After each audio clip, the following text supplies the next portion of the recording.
오늘은 부모 신학입니다. 지금까지는 이제 여러분들 부부에 관해서 좀 배웠다면 오늘은 이제 그렇다면 부모로서 우리 아이들을 어떻게 세워나가느냐라는 것들에 대해서 우리가 한번 살펴볼 건데요. 그래서 여러분들과 함께 특별히 어, 오늘은 가정의 달 5월에 여러분들이 한번 교회에서 강의하실 기회가 있다면은 요 부분으로 강의를 하셔도 괜찮겠다 싶은 생각이 듭니다. 한번 물어보겠습니다. 부모와 자식이 관계된 속담에는 어떤 것이 있을까요? 보기가 있는데 마이크를 켜서 하나씩 해보실까요?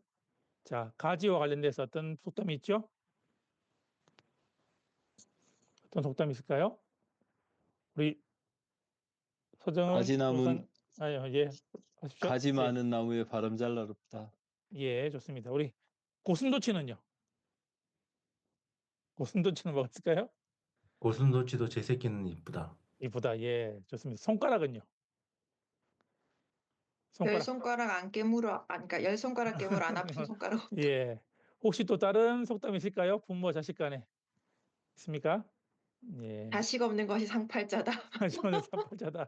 예, 요즘 이제 많은 젊은이들이 그와 같은 이제 속담을 가지고 있는데 오늘은 우리가 자식 있는 우리들이 보면 어떻게 아이들을 키워야 될지 또 어떻게 자식을 또 우리가 또 신앙으로 이어나갈 수 있을지 한번 우리가 살펴보고자 합니다. 어, 엄마가 바뀌는 이야기, 엄마가 사실은 이제 스타일이 바뀌는 이야기들이 이제 한때 유행한 적이 있습니다.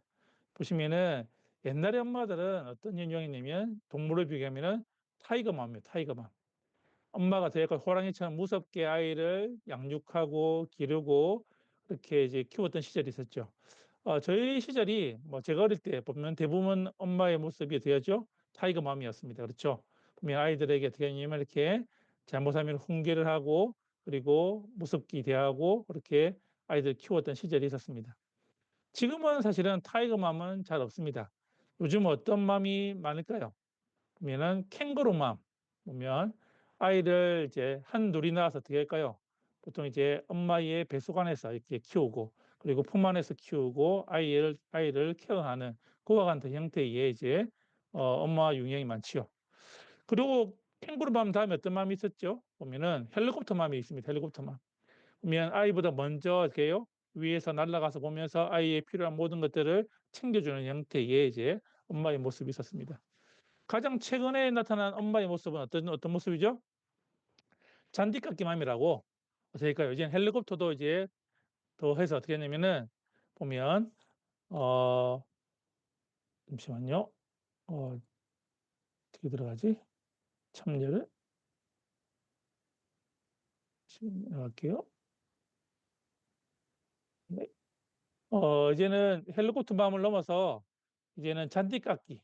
아이가 필요한 모든 것들을 어떻게 하냐면은 이제는 다 챙겨주는 그리고 엄마가 모든 문제를 해결하는 그와 같은 형태의 이제 모습으로 살아갑니다. 요즘 들리는 말에 의하면은 아이를 군대 보내난 다음에 엄마가 어떻게 할까요? 군대 옆에서 이제 살아가는 행군을 할 때 따라가는 그와 같은 이야기도 들은 적이 있습니다. 보면은 정말 엄마가 모든 것들을 챙겨줘야 되는 그와 같은 아이들의 모습으로 자란다는 것이죠. 자, 그렇다면 이렇게 아이들이 살아갈 때에 이것이 바른 삶인가라고 우리가 고민할 필요가 있다는 것이죠. 많은 크리스천들 가운데에 또 기독교 가정 가운데에 보시면은 요즘은 그와 같이 세상의 방식대로 키우는 많은 부모들이 있다는 것입니다. 그런 부모들을 볼 때 우리가 어떻게 해야 될지 근본적인 문제들을 우리가 한번 살펴볼 필요가 있습니다. 우리 박성균 목사님이 한국 사람의 세계관 한번 읽어주실까요? 강연을 보시면 나와 있죠? 마이크를 켜셔서 한번 읽어주시겠습니까? 한국 사람들은 일상생활은 유교식으로 하고 사고방식은 불교식으로 하고 신앙생활은 샤머니즘적으로 하고 죽어서는 천국에 가고 싶어 한다. 예, 이게 한국 사람들의 세계관입니다. 세계라는 말은 뭐냐면 삶에서 반복이 되면 이론이 되고 이론이 반복이 되면 신앙체계가 되고 신앙체계가 반복이 되면 세계관이 된다는 것입니다. 문제가 뭐냐면 지금 한국 사회에 특별히 한국 교회에 많은 부모들이 기독교 세계관이 아니라 일반적인 세상의 세계관으로 살아간다는 것이죠. 삶의 원리가 작동 원리가 이와 같다는 것입니다. 자, 보통 때는 뭐라고요? 일상생활에서는 뭐 유교식으로 살아갑니다. 보면 아이들이 처음 놀이터에서 만났을 때에 우리나라 아이들이 제일 먼저 물어보는 게 무엇일까요? 다른 나라 나 아이들은요, 이름을 물어보고 하는데 우리나라 아이들은요, 몇 나이죠, 살이야? 나이. 그렇죠. 몇 살이냐가 중요합니다. 누가 높고 낮은지에 따라서 어때요? 그것을 결정해야지만이 놀이가 시작된다는 것입니다. 모든 일상생활에서의 세계관은 유교식으로 합니다. 그리고 어떻게 하죠? 그러면은 사고방식은요, 불교식입니다. 내가 몸이 아파요. 아프면 교회 다니는 사람들이 어떤 생각을 할까요? 많은 경우에 내가 무슨 죄를 지었나? 하나님 나를 치시나? 이렇게 이제 불교식 사고방식으로 이제 돌아간다는 것입니다. 그러고 난 다음에 신앙생활은요, 샤머님적으로 합니다. 그렇죠. 복만 준다면 어떻게 하죠? 머리를 들이미는 그와 같은 형태의 신앙생활을 하는 것이죠. 그때 한번 말씀드린지 모르겠지만은 입시철이 되면은 대구에 어느 지역에 사람들이 몰려가죠? 대구 사시는 분들 어느 지역에 사람들이 몰려갑니까? 입시철만 되면은 아빠의 갓바위죠. 예, 갓바위 내려오는 전설이 있습니다. 어떠냐면 간혹 가다가 갓바위에서 저 위에서 들리는 소리가 있습니다. 어떤 소리냐면 권사님 빨리 오세요. 한 자리 남았어요. 갓바위에서 뭐라고요? 권사님이 나옵니다. 왜? 복만 준다면 어떻게 하죠? 머리를 들이미는 것입니다. 신앙생활을 마치 샤머님처럼 한다는 것입니다. 이게 지금 한국 교회의 실제 현상이고 문제라는 것입니다. 부모들이 아이를 키울 때에 기독교 세계관으로 아이를 키우는 것이 아니라 그냥 세상의 방식대로 세상의 세계관으로 똑같이 아이들을 길러내고 있다는 것이죠. 오늘은 진짜 하나님의 모습으로 하나님께서 원하시는 부모의 모습으로 아이들을 키우는 것이 무엇인가를 우리가 한번 알아보고자 합니다. 자녀에 대한 그러면 바른 시각이 필요합니다. 문제는 뭐냐면 우리가 자녀를 바라볼 때에 어떻게 이 자녀를 바라보느냐에 따라서 그 양육의 방식이 달라진다는 것입니다. 세상적 자녀입니다. 여러분들 뭐 서구 사회 같은 건 어떻게 하죠? 보면 개인적 영향이 강합니다. 그래서 어떻게 애가 어느 정도 나이가 되면 어떻게 합니까? 독립시켜 버립니다. 그러면 중학교나 고등학교 정도는 되죠? 아이가 스스로 독립되어서 자립심을 강조하는 것. 그것이 보면 서양식 사고방식입니다. 요즘 서양식도 보면 동양식으로 바뀌는 경향이 있지만은 그럼에도 불구하고 그래도 보면 세상의 자녀관 가운데는 서양식은 독립심을 강조시키는 것이 그와 같은 형태라는 것입니다. 그렇다면 두 번째는요, 동양식 사고입니다. 우리는 어떻게 하죠? 공동체가 중요합니다. 그리고 가문이 중요합니다. 보면 그래서 협력으로 아이가 될까요? 보면 독립하기 전까지 독립했어도 될까요? 보면 계속 도와주는 형태의 모습이 동양적 사고, 공동체 안에서의 자녀를 케어하는 그 같은 형태가 이제 동양적 사고라고 할 수 있겠습니다. 문제는 우리가 아이들을 키울 때에 서양식도 아니고 동양식도 아니고 성경적 세계관이 필요하다는 것입니다. 정말 하나님께서 말씀하시는 그 자녀에 대한 그와 같은 바른 인식이 우리에게 필요하다는 것입니다. 그렇다면 성경적 자녀관이란 무엇인가라고 할 때에 첫 번째는요. 하나님의 이 아이는 누구? 하나님의 소유라는 것입니다. 하나님의 것인 것을 우리가 먼저 알아야 한다는 것입니다. 자, 이 아이가 하나님의 아이라고 제일 잘 알았던 사람이 누구일까요? 어느 부모가 이 아이가 하나님의 아이라고 제일 잘 알았을까요? 구약 시대에서는 누가 제일 잘 알았을까요? 보시면은 아브라함. 좋은 예는 아브라함도 한나, 있고 한나도 한나. 있고 예, 한나도 있고 예. 그러면 이제 아브라함과 한나는 될까요? 하나님께서 약속 가운데 이렇게 쭉쭉쭉 이제 오셨던 건데 어려운 가운데서도 될까요? 보면 이 아이가 하나님의 아이라는 것을 고백했던 부부가 있습니다. 모세의 부모입니다. 모세의 부모.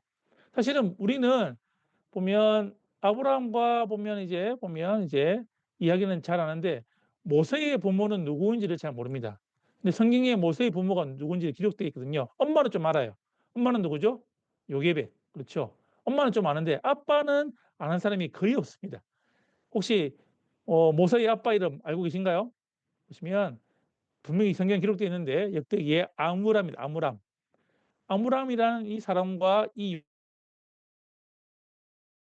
예. 그 아이를 어떻게 할까요? 보면 강물에 띄울 때에 그의 마음을 우리가 이해할 필요가 있다는 것이죠. 여러분들 히브리서나 출애굽기에 보면 이 모세에 대해서 얘기할 때 이렇게 됩니다. 뭐 아름다운 아이다, 잘생겼다라고 이렇게 표현이 되어 있습니다. 이 말이 무슨 말일까요? 여러분들 어느 아이가 제일 이쁘고 잘생겼죠? 우리 서정원 전사님, 어느 아이가 제일 이쁘고 잘생겼습니까? 나를 닮은 아이. 그렇죠. 내 아이가. 그렇다면 성경을 보러 볼 때 여러분들 그 장면에서 아름답다라고 하고 잘생겼다라는 의미를 그렇게 해석하시면 성경을 잘못 보는 것입니다. 여기서 아름답다라 하고 잘생겼다는 의미는 뭐냐면 모세의 부모가 뭘 기억하고 있었냐면 하나님의 언약을 기억하고 있다는 것입니다.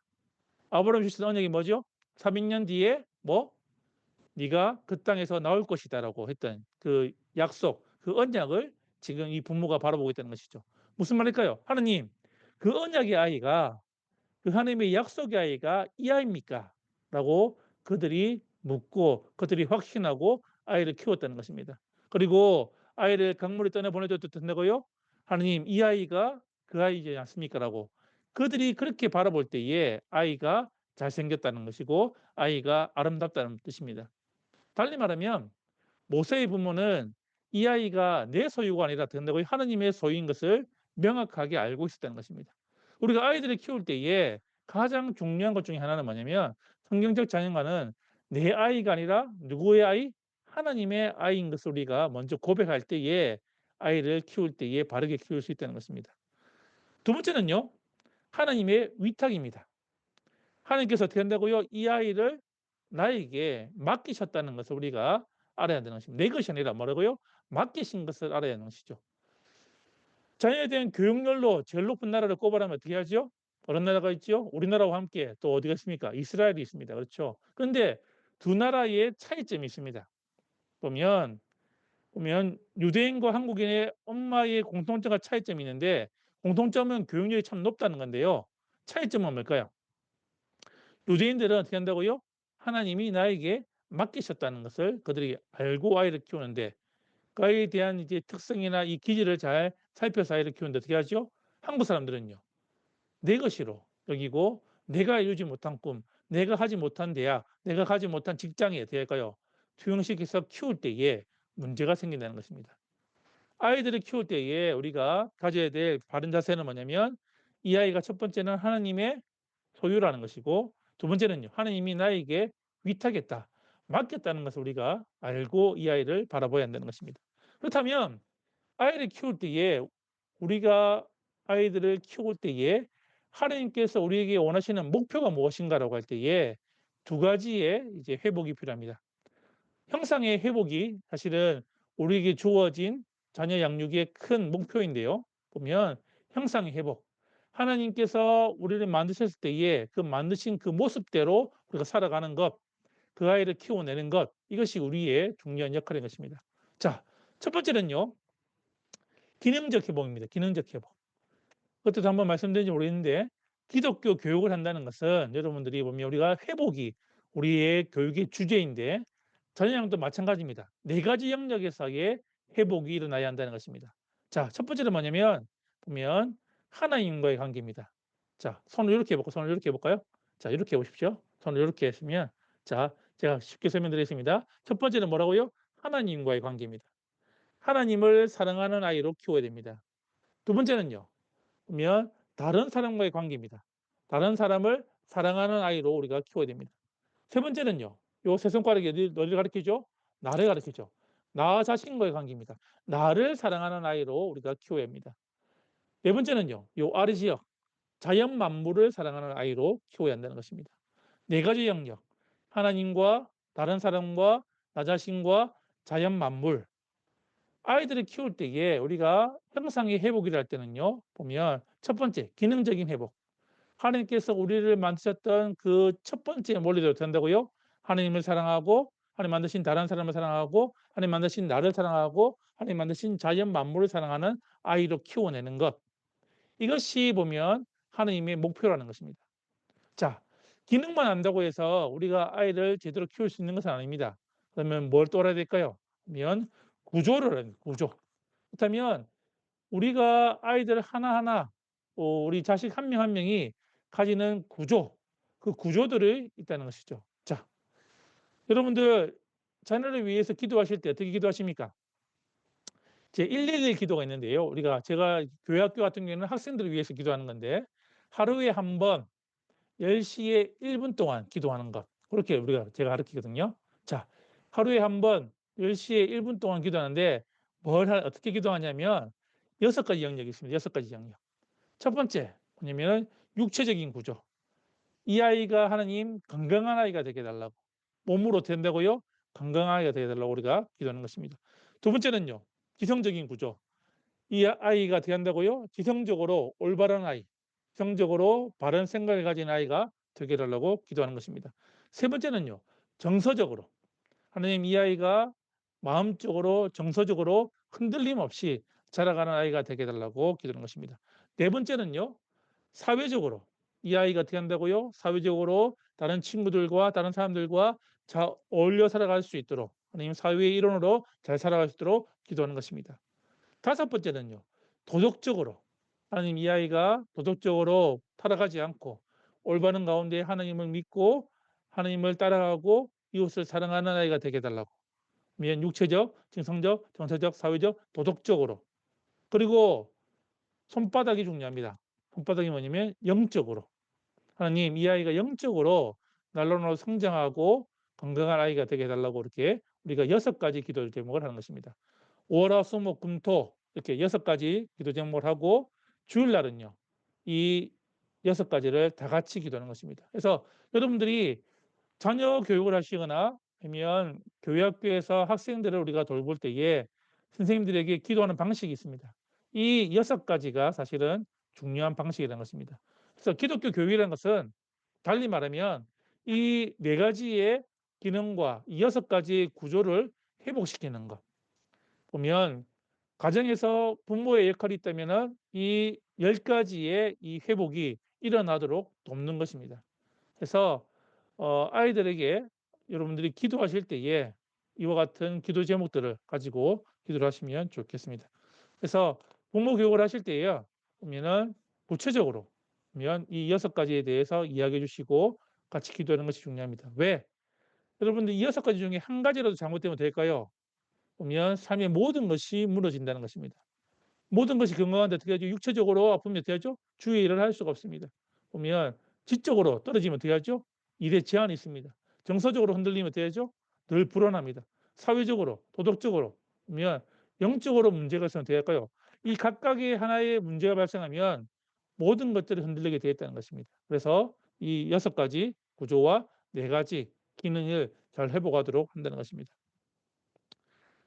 큰 그림을 그려드렸고요. 그렇다면 발달에 대한 시각이 있습니다. 아이들이 성장을 할 때에 그러면 어떻게 시각을 가져야 되는가라고 할 때에 잘못된 시각이 있습니다. 그릇된 모델이 있는데 첫 번째는 공장 모델입니다. 공장 모델. 내가 다 한다. 내가 다 한다. 보면 많은 사람들이 이렇게 한다고요? 내 힘으로 내가 다 할 수 있다고 생각합니다. 행동주의 학자들이 이렇게 많이 생각했었지요. 보면 아이를 데려오십시오. 보면 당신이 원하는 대로 내가 다 만들어 줄 수 있습니다. 무슨 말일까요? 보면 내가 원하는 대로 다 할 수 있다는 것입니다.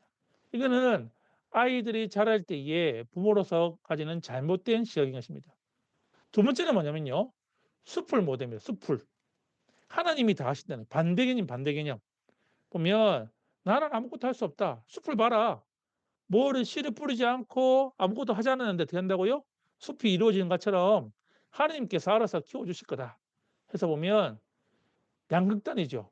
영파 부모들은 어떻게 할까요? 아이에 대해서 그냥 해야 될 일을 하나도 하지 않고 그냥 다 맡겨버리는 그와 같은 형태의 잘못된 모델이 있다는 것입니다. 공장 모델과 그리고 숲을 모델은 어떻게 한다고요? 그러면 양극단에서 잘못된 형태로서 아이들을 키워나가는 부모의 모습이라는 것입니다. 그렇다면 어떻게 해야지 제대로 아이들을 키워낼 수 있을까요?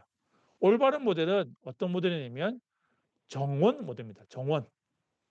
어떻게 할까요? 정원을 갖고 있을 때 어떻게 하죠? 하나님과 내가 함께 한다는 것입니다. 달리 말하면 정원사가 어떻게 할까요? 나무가 자랄 때 어떻게 하죠? 보면 물을 주고 햇빛을 주는 것은 하나님이 하시는 일이지만은 그 나무가 예쁘게 자라도록 된다고요. 가지를 치고 그것을 키워내는 것은 또 정원사의 일이라는 것입니다. 그래서 보면 이 정원 모델, 하나님과 내가 이 아이를 함께 키운다는 그 생각을 하셔야 된다는 것입니다. 왜 그것이 중요하냐 할 때에 아이들을 키울 때는요, 3가지 힘이 있다는 것입니다. 첫 번째는 잠재력입니다. 보면 모든 사람은요, 보면 내부적으로 발달에 따라서 된다고요. 잠재력에 따라서 아이가 자라난다는 것입니다. 무슨 말일까요? 여러분들 고구마를 심으면 어떻게 하죠? 뭐가 자라죠? 고구마가 나오듯이 아이들의 내부에 하나님께서 심겨 놓으신 그 아이의 기질과 그 아이의 비전과 그 아이를 향한 하나님의 꿈이 있다는 것입니다. 그 꿈대로 어떻게 한다고요? 보면 아이가 자라난다는 것입니다. 그래서 보면 하나님께서 심겨 놓은 그 잠재력이 그 아이의 성장에 중요한 역할을 한다는 것입니다. 두 번째는요, 영향력입니다. 보면 사람은 어디서를 통해서요? 사람의 도움을 통해서 자라난다는 것입니다. 그냥 혼자서 자라지 않고 누군가의 도움을 받고 누군가의 그 도움으로 아이가 자라는데 가장 많이 영향을 받는 사람이 누구라고요? 부모인 것입니다. 그래서 보면 부모의 영향력이 가장 크다는 것입니다. 하나님이 심겨놓은 잠재력도 있지만 어떻게 한다고요? 그 아이가 자랄 때에 보면 영향력, 사실은 그 아이의 부모를 통해서 그 주위의 사람들을 통해서 그 아이가 받아내는 그와 같은 힘이 있다는 것입니다. 마지막은요, 보면 영적인 힘입니다. 영역이라 할 수 있겠죠. 사람은 뭐 하나님의 은총으로 성장한다는 것입니다. 자, 그러면 우리 김종규 목사님,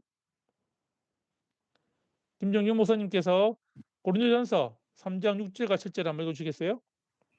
나는 심었고 아볼로는 물을 주었으되 오직 하나님께서 자라나게 하셨나니 그런즉 심는 이나 물을 주는 이는 아무것도 아니로되 오직 자라게 하시는 이는 하나님뿐이니라. 자, 무슨 말일까요? 사도 바울이 말이죠. 나는 심었고 아볼로는 물을 주었을 때 어떻게 한다고요? 누가 자라게 하신다고요? 하나님께서 자라게 한다는 것입니다.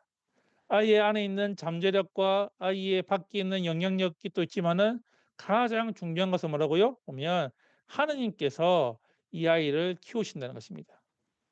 내가 다 하려고 하지도 말고 된다고요? 하나님께 다 맡기도 말고 된다고요? 보면 하나님과 함께 된다고요? 이 아이 속에 있는 이 잠재력과 부모의 영향력과 하나님 주시는 그 영적인 힘을 통해서 이 아이가 자라나도록 하셔야 한다는 것입니다. 그래서 아이를 키울 때는요, 이 3가지 힘, 정원으로 이 아이들을 키울 때에 이 아이가 가지고 있는 잠재력과 영향력과 영적인 힘, 그 하나님의 은총을 우리가 바라보면서 아이를 키워내야 한다는 것입니다. 그래서 여러분들이 교회에서 강의를 하실 때에 많은 부모들이 그릇된 모델을 가지고 있다면 올바른 모델로 이것을 바꿔줄 수 있는 이 3가지 힘을 잘 설명하셔서 아이들에게 진짜 무엇이 필요한지를 부모들이 알도록 해야 한다는 것입니다. 자, 그렇다면 조금 더 들어가서요. 그러면 자녀 양육에 대해서 그러면 우리가 생각할 때에 어떤 부모가 돼야 되는가, 어떤 부모의 모습으로 우리가 살아가야 되는가라고 이렇게 말할 수 있습니다. 자, 4가지 유형이 있는데요. 이거는 바움린드라는 학자가 보면 아이들을 키울 때에 보면 2가지, 4가지의 중요한 요소가 있는데 보면 아이를 자유롭게 키울 것인가 아니면 통제할 것인가, 아이의 요청에 대해서 거부할 것인가, 애정을 담아서 그 일들을 감당할 것인가, 자율과 통제, 거부와 애정, 요 4가지 영역으로 이렇게 키울 수 있습니다.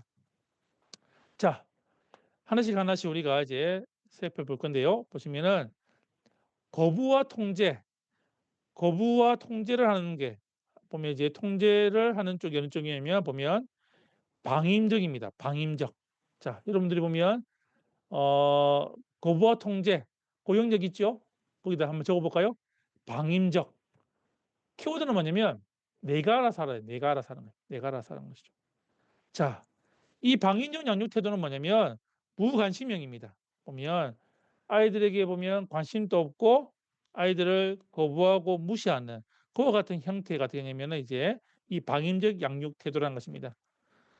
자녀 의견에 대해서 수용이나 통제가 없고 최소한의 관심만을 보인다는 것이죠.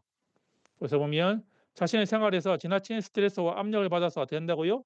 자녀에게 관심을 가질 여유가 없는 형태의 부모들이 이와 같은 이제 유형으로 살아간다는 것입니다.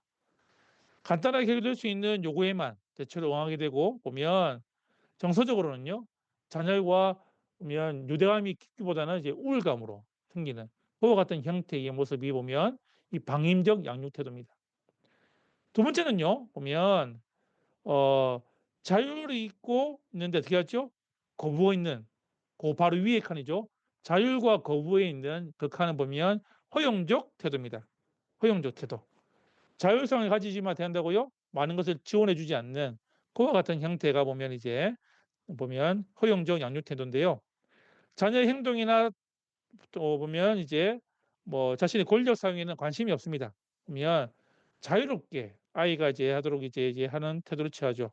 그리고 자녀의 의견에 무조건 동의하고 보면 이런 경우에는 보면 아이들에게 예절이라든지 이런 것들은 이제 잘 가르치지 않고 될까요? 그냥 온정으로 그냥 뭐 수용적으로 이 아이들을 모든 것들을 이제 그냥 봐주는 형태가 보면 부모의 모습입니다. 그래서 자녀 양육에 대해서 자신감이 없고 자신의 영향력에 대해서 별로 이렇게 보면 확신이 없습니다. 그래서 보면 아이들의 태도에 그냥 순응하는 그와 같은 형태가 보면 허용적 양육 태도라고 볼 수 있습니다.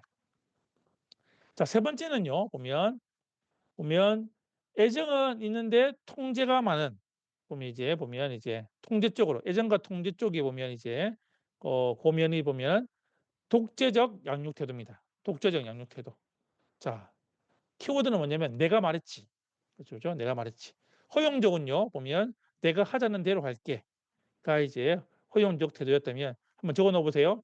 자, 방임적은 내가 알아서 해. 허용적은요. 내가 하고자 하는 대로 할게. 독재적으로는요. 애정과 통제가 있는 이쪽 면은 내가 말했지라고 하는 것이죠. 보면 자녀에 대해서 될까요? 지나친 억압과 간섭을 하면서 자녀의 요구에 대해서는 관심이 없습니다.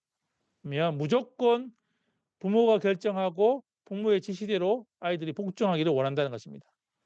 그래서 보면 관심은 뭐냐면 아이가 복종에 따라서 될까요? 조건적인 애정과 관심을 보이고 복종하지 않으면 체벌을 행사하는 그와 같은 형태가 보면 이제 독재적 양육 태도입니다. 자, 마지막 네 번째는요. 자율과 애정이 있는 보면 이제 그 면이 이제 보면 민주적 양육 태도입니다. 자, 키워드는 뭐냐면 우리 함께 이야기해 볼까? 이것이 이제 키워드가 되겠습니다. 자, 자녀에게 어떻게 한다고요? 온정적이고 자녀에 대해서 요구에 대해서 수용도가 보면 높다는 것이죠. 보면 부모와 자녀가 된다고요? 즐거운 관계를 가지면서 정서적으로도 안정이 되고 높은 자존감을 형성합니다. 그리고 아이는 된다고요? 이런 관계 가운데서 자기 조절과 인내심을 가지고 부모에게 협력하면서 조금 더 성숙적인 모습으로 자라가는 것이 이제 민주적 양육 태도입니다. 자, 그래서 보면 이렇게 부모가 가지는 양육 태도가 있습니다. 보면 첫 번째는 방임적, 그리고 허용적, 그리고 통제적, 독재적, 그리고 민주적. 요 네 가지 유형으로 여러분들이 이렇게 나눌 수 있다는 것이죠. 한번 물어보겠습니다. 어느 유형이 제일 좋을까요? 자, 퀴즈입니다. 어느 유형이 제일 좋지요? 민주적 양육 태도. 민주적 양육 태도. 자, 다른 분 계신가요? 자, 다 민주적입니까? 허용적 양육 태도. 허용적 양육 태도가 좋다. 왜 그렇죠? 허용적 양육 태도 왜 그렇습니까? 우리 박성규 목사님, 왜 허용적이죠? 뭐 얼마 전에 이제 부모 교육에서 봤는데 예, 적절히 기다릴 수 있도록 거절을 해줘야지 바로 들어주는 게 아니라 어느 예, 정도 거절을 하고 또 잠시 후에 해줄게라고 해서 아이가 기다릴 수 있도록 또 교육하는 것도 중요하다라고 얘기를 해서 예, 예, 완전히 좋습니다. 거절은 아니지만 네. 예, 허용적 태도가 좋다. 또 다른 분 있나요? 혹시 방임이나 독재 쪽으로 관심 있는 분 없으십니까? 예. 자, 중요한 건요. 이 네 가지가 아이를 키울 때 된다고요? 다 필요하다는 것입니다. 여러분들 다 민주적으로 할 수도 없고 다 허용적으로 할 수도 없습니다. 이 네 가지가 어떻게 하죠? 사실은 아이를 키울 때에 다 필요한 요소라는 것이죠. 자, 어떻게 필요하냐 보면 여러분들 거기 U자를 거꾸로 한번 썼고요. 거꾸로 이렇게 보면 U자를 이렇게 써 이렇게 보면 독재적부터 해가지고 독재, 민주, 허용, 방임적으로 이렇게 넘어가고 U자를 이렇게 그려 놓으세요. 독재적에서 시작해서 독재, 민주, 허용, 방임 이렇게 U자를 이렇게 그려볼까요? U자를 보면 그러시면은 이게 아이들을 키울 때요 우리가 취해야 될 부모로서의 바른 태도입니다. 자, 이해되십니까? 여러분들 아이가 태어났습니다. 유치원 아이에게 여러분들 보면 허용적으로 민주적으로 될까요? 아이가 어릴 때는 어떻게 하지요? 사실은 독재적으로 아이를 키울 수밖에 없습니다. 왜? 하지마, 해, 어떻게 할까요? 정확하게 어떻게 할까요? 아이를 키울 때는 어떻게 하죠? 여러분들 떠올려 보시면 어떻게 하죠? 독재적인 유형으로 아이를 키우셔야 됩니다. 왜? 이것은 아이가 자랄 때에 이것은 옳고 그름을 할 때 어떻게 한다고요? 그렇게 하셔야 됩니다. 자, 그렇다면 유치원을 졸업하고 초등학교쯤 가면 어떻게 될까요? 어떤 유형을 받게 될까요? 독재적에서 어떤 유형을 바뀌죠? 민주적으로 바뀌는 겁니다. 아이와 함께 대고 고학년이 될 때 어떻게 해요? 서로 이야기하고 같이 맞춰주고 아이가 필요한 거 될까요? 서로가 하는 것이죠. 그 다음에 중고등으로 넘어가면 어떻게 되죠? 허용적으로 바뀌셔야 되는 겁니다. 아이가 될까요? 보면 이제 스스로 할 수 있는 것들을 찾아서 하게끔 하고 좀 지원해주고 도와주는 형태라고요. 대학 청년이 되면 어떻게 될까요? 이제는 방임적이 되셔야 됩니다. 걔는 어떻게 할까요? 지가 알아서 살아가도록 어떻게 합니까? 지가 알아서 살아가도록 그렇게 이제 도와주시는 것입니다. 아이를 키울 때 우리가 이 네 가지가 다 필요하다는 것이죠. 그리고 이거는 나이에 따라서 이 유형을 키워야 한다는 것이죠. 그런데 한국의 교육은 뭐가 문제죠? 자, 여러분들 초등학교 때 어떻게 합니까? 아이들 유치원 때 어떻게 하죠? 거꾸로 하죠. 방임적으로 하다가 될까요? 초등학교 때 돼요. 효용적으로 하다가 될까요? 그럼 이제 점점 하면 되죠. 고등학교 올라오면 될까요? 독재적으로 그때 바뀌는 거죠. 엄마가 바뀌어 될까요? 막 시키는 대로 하면 안 했지 해가지고 어떻게 하면서 어떻게 그렇게 해서 막 싸우는 거죠. 이게 반대 유형이에요. 반대 유형으로. 이게 어릴 때는 어떻게 해요? 독재적으로 가서 민주적으로 가서 허용적으로 가서 방임적으로 넘어가야 되는데 이게 거꾸로 가든지 뒤섞이든지 여기에 문제가 있다는 것입니다. 그러면 아이를 키울 때에 진짜 아이를 바르게 키울 때에 정서적이든 사회적이든 키울 때 어떻게 한다고요? 이와 같은 네 가지 유형의 모습으로 아이들의 나이에 따라서 그 유형들을 다 같이 쓰실 수 있는 부분들이 필요하다는 것입니다. 그래서 여러분들이 교회에서 강의를 하실 때에 보면 이렇게 보면 U자를 거꾸로 해서 보면 독재에서 시작해서 민주로 허용으로 방임으로 이렇게 넘어가는 그 형태를 잘 설명해 주실 필요가 있습니다. 고등학교 갔을 때 어떻게 할까요? 애들에게 독재적으로 하시면 안 됩니다. 그렇죠? 그때는 어떻게 한다고요? 허용적으로 바뀌셔야 되고 대학을 들어가면 될까요? 이제는 방임적으로 그 아이가 커나갈 수 있도록 우리가 그냥 간략하게만 이렇게 하는 것입니다. 근데 그래서 교수님 끝난 U자를 예, 거꾸로 하는 의미는 있나요? 그러니까 그 U자로 모양이 스타트가 아니라 그냥 그러니까 이 보면 이제 그래프가 독재적부터 독재적 자 보면 제일 아래 칸에 어떻게 하냐면 통제와 애정이 뭐예요? 독재적이었잖아요. 독재, 민주, 허용, 방임. 그러니까 되게 U자를 거꾸로 이렇게 해요. U자를 거꾸로 시키는 거죠. 이게 보면 그래프를 U자 이렇게 되는 게 아니라 보면 이제 들어간다고요. 이게 여기 독재에서부터 민주, 허용, 방임 이렇게 가야 됩니다. 이렇게 U자가 거꾸로. 면이 잘 아시겠죠? 1, 2, 3, 4번면 있잖아요. 보면 그러니까 이제 원래 1, 2, 3, 4번면 하면은 보면 이제 이렇게 보시면은 그러니까 제가 이게 보여드리지 못해서 그러는데 어떻게 하냐면 잘 적으셔야 됩니다. 자, 제일 아래쪽 칸이 독재죠, 독재. 그 위에 칸이 민주, 그 옆에 칸이 허용, 그 아래 칸이 방임. 이렇게 됩니다. 순서가. 이해되시죠? 예, 그렇게 그래서 U자가 거꾸로 되는 겁니다. 그래서 독재부터 해가지고 민주, 허용, 방임으로 넘어가도록 그렇게 이제 여러분들이 이해하셔야 됩니다. 자, 그러고 난 다음에 네 가지 부모 유형과 함께 8가지 양육 태도가 있습니다. 그러면 아이들을 키울 때 그러면 어떻게 키워야 되는가? 아이를 잘 키우면 잘 양육하면은 좋은 결과가 나오지만 나쁘게 이것이 이루어지지 않으면 나쁜 결과가 나온다는 것입니다. 첫 번째는 뭐냐면 양육 태도는 지지 표현입니다. 지지 표현. 자녀에게 보이는 애정에 대해서 이제 설명하는 건데 부모가 잘하면은 어떻게 될까요? 이런 아이를 잘하면 키워드가 보면 불러드리겠습니다. 보면 잘해주면 자기 신뢰, 못하면요 쉽게 포기. 자, 무슨 말일까요? 보면 아이가 어떻게 할까요? 부모가 이제 애정을 많이 주면 된다고요? 보면 자기를 믿는 아이가 됩니다. 자기가 신뢰되는 아이가 되는데 부모가 애정을 잘 표현하지 못하면 된다고요? 보면 인정받지 못한다고 느끼면 된다고요? 아이가 쉽게 포기한다는 것입니다. 그래서 부모가 가장 많이 해야 될 단어가 뭐냐면은 사랑해, 잘했어, 괜찮아, 자랑스러워. 이 말을 계속해서 많이 해주셔야 됩니다. 지지 표현을 많이 하면 할수록 어떻게 한다고요? 자기를 믿는, 자기 안에 신뢰가 쌓이는 그와 같은 아이가 되지만은 그렇지 않으면 된다고요? 쉽게 포기하는 아이가 된다는 것입니다. 두 번째 양육 태도는요. 합리적인 설명. 잘못했을 때에 아이가 그렇게 꾸짖었을 때에 자녀가 이해할 수 있도록 설명하느냐 못하느냐. 여기서 보면 이제 양육 태도가 보면 여기서 잘하면은 좋은 역할로 바뀌고 보면 좋은 역할이 바뀌는데 못하면 된다고요? 나쁜 역할이 변화하는 것이죠. 자, 키워드를 알려드리겠습니다. 합리적인 설명은 좋은 역할을 할 때는 자기 조절. 보면 자기가 통제를 잘하는 아이가 되는데 이것이 안 되면 어떻게 될까요? 반항하는 아이로 이제 자라나게 된다는 것입니다. 그러면 이것이 왜 안 되냐라고 윽박지는 것이 아니고 된다고요?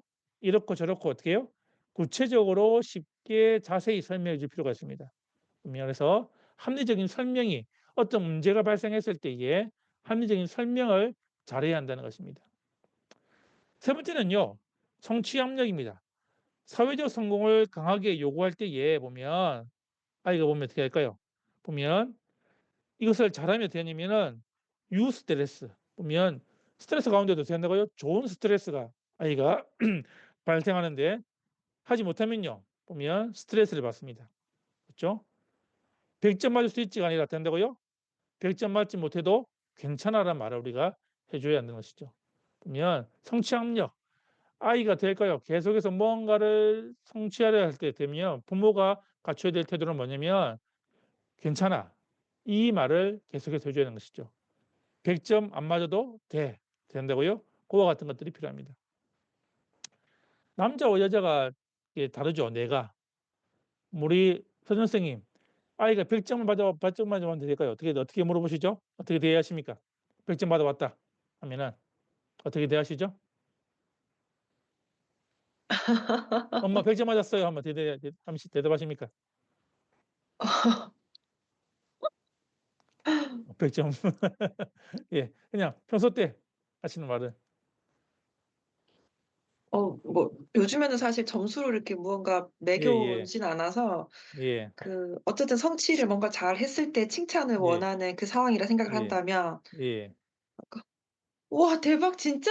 너무 수고했다." 그렇게 예, 좋습니다. 우리 안병호 목사님 어떻게 하시겠습니까? 저 같은 경우는 너무 잘했다면서 꼭 예, 안아줍니다. 꼭 안아주시고 예, 좋습니다. 보통 경우에 보면 남자들은 어떻게 해요? 객관적으로 그 상황에 대해서 어떻게 해요? 안아주고 하는데 엄마들은 하나 더 말하죠. 그래, 잘했는데 너 이번에 100점 맞았네 몇 명이니? 이제 이렇게 물어보는 거죠. 이게 어떻게 엄마가 보면 이제 엄마는 보면 이제 상대적으로 이제 도대체 몇 명 받았지 이렇게 관심을 가진다는 것입니다. 그게 아니라 된다고요? 100점 받지 않아도 괜찮다라고 이렇게 하시는 거예요. 괜찮다. 그 말을 말해주는 거죠.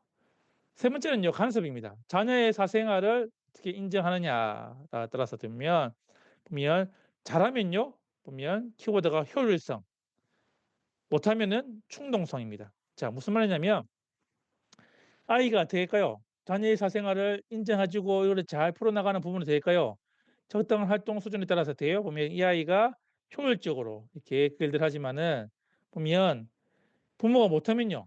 보면 아이가 어떻게 하냐면 충동적으로 이렇게 일어난다는 것입니다. 자, 다 널 위해서라고 어떻게 할까요? 말하지 않는다는 것입니다. 아빠들이 하는 말이 뭐죠? 다 널 위해서라는 거죠. 널 위해서. 널 위해서 이렇게 하고 있다는 널 위해서 이렇게 한다는 거죠. 그런 말들을 하지 말라는 것입니다. 아이들에 있어서 양육 태도의 간섭, 아이들이 잘 그 일들을 할 수 있도록 우리가 도와줄 필요가 있다는 것이죠. 보면 그 다음은 처벌입니다. 심리적 처벌이나 심리적 위협이 있는데 아이들이 이 처벌을 잘하면 어떻게 될까요? 보면 호기심을 가집니다. 새로운 상황에 대해서 어떻게 될까요? 벌을 받더라도 어떻게 가요? 보면 호기심을 가지고 이 일들을 계속해서 하지만은 그러지 못하면요. 보면 수동적이 됩니다. 늘 공격적으로 바뀌고 수동적으로 될까요? 보면 그와 같이 잘못된 부모의 감정으로 될까요? 보면 아이가 이 처벌이 이루어지면 될까요? 눈치쟁이가 됩니다. 눈치만 보는 아이가 됩니다. 그래서 늘 수동적으로 살게 되고 눈치만 살피는 그와 같은 아이가 된다는 것입니다. 그 다음은 감독인데요. 자녀의 스케줄을 이제 쭉 파악할 때에 보면 이것을 잘 감독하시면 어떻게 되냐면 아이가 자기 통제, 자기 스스로가 되어 간다고요. 보면 통제를 할 수 있는 쉽게 말하면 자기 주도적으로 삶을 살 수 있는 아이가 되지만은 그러지 못하면요.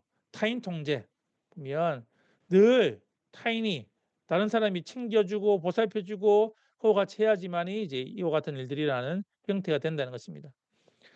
요즘 아이들의 경우에 문제가 뭘까요? 엄마가 대부분 다 챙겨주고 아빠가 대부분 다 챙겨줘도 될까요?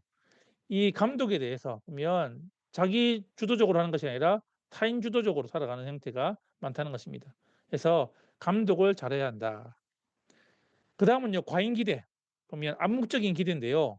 이것을 잘하면 어떻게 될까요? 성취 지향의 아이가 됩니다. 그렇죠? 더 나은 것을 성취하려고 노력하는 아이가 되지만은 이것이 안 되면요. 낮은 자존감. 보면 자기 목표를 낮추어서 될까요? 그 기대를 채워주려고 하는 그와 같은 형태가 되는 것이죠. 적절한 목표와 자극이 보면 필요하다는 것입니다. 마지막은요, 비일관성입니다. 그렇죠? 보면 꾸준함이 보면 일관성이 없을 때에 일어나는 문제인데요. 이것을 잘하는 부모는 될까요? 아이와 다른 아이들과 잘 어울리지면 어떻게 한다고요? 이것을 못하면요, 부모가 못하면 고집불통이 됩니다. 보면 엄마가 될까요? 오늘은 기분 좋으니까 이렇게 엄마의 기분에 따라서 될까요? 이것이 되고 안 되고 이것이 되면 될까요? 아이가 보면 비일관성으로 하다 보면 고집불통 보면 자기도 될까요? 고집을 부려야지만이 그 일이 성취된다 생각하고 자기의 고집을 꺾지 않는 형태의 아이로 자라나게 된다는 것입니다. 그렇기 때문에 우리가 부모로서 이와 같은 이제 8가지 보면 양육 태도가 있는데 이 태도들을 우리가 잘 살펴볼 필요가 있다는 것입니다. 자, 그렇다면 하지 말아야 될 방법. 우리가 보면 아이들의 삶에 있어서 우리가 하지 말아야 될 일들이 있습니다. 보시면은 첫 번째는 뭐냐면 과잉 보호. 그렇죠. 보면 요즘은 좀 덜한데요. 옛날에 마트에 가면은 장난감 코너에 가면은 어떤 아이가 있었죠? 항상 배 깔고 울고 떼쓰는 아이가 있었죠. 한 명씩. 운다고 다 해결되어서는 안 된다는 것입니다. 그러니까요. 그 아이는 지금 부모를 가지고 놀고 있죠. 부끄럼 당하지 않으려면 어떻게 한다고요? 당장 뭐 내가 원하는 것을 사내라고 지금 이 아이가 이제 하고 있는 것입니다. 어떻게 될까요? 보면 아이들에게 되고요. 단호하게 해야죠. 보면 과잉 보호하시면 안 됩니다. 울어서 해결된 문제는 될까요? 그나마 어릴 때는 그것이 해결되지만 어떻게 될까요?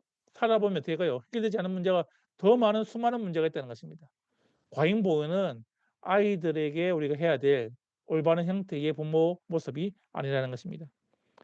두 번째는요. 비교 편애. 너는 항상 왜 그러니? 아빠가 어릴 때는 될까요? 늘 비교하고 편애하면 어떻게 될까요?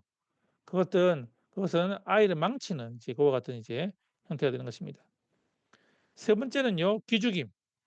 비현실적인 이야기죠. 보면 옆집 아이라든지 아니면 보면 비현실적인 이야기.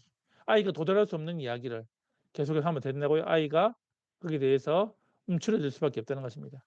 그래서 현실적으로 가능한 이야기들을 아이들과 함께 하는 거죠. 그렇죠?